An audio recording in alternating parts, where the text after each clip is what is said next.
I got the train to the show today. I always like to sit in those seats for disabled people. It's just easier to get off.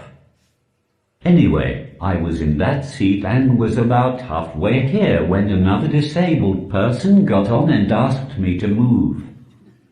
I'll be honest, I didn't realize I'd be playing disabled top trumps when I got on, or I would have dressed more special.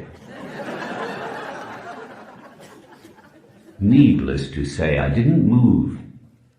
Who cares if he was both blind and deaf? I was there first. It was very awkward. He couldn't see that I was still there. And I couldn't tell him I wasn't moving because I can't speak.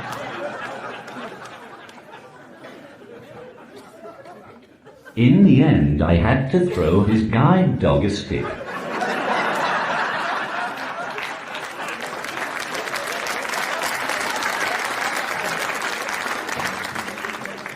I didn't mean for them to end up under the train. But now he really is disabled.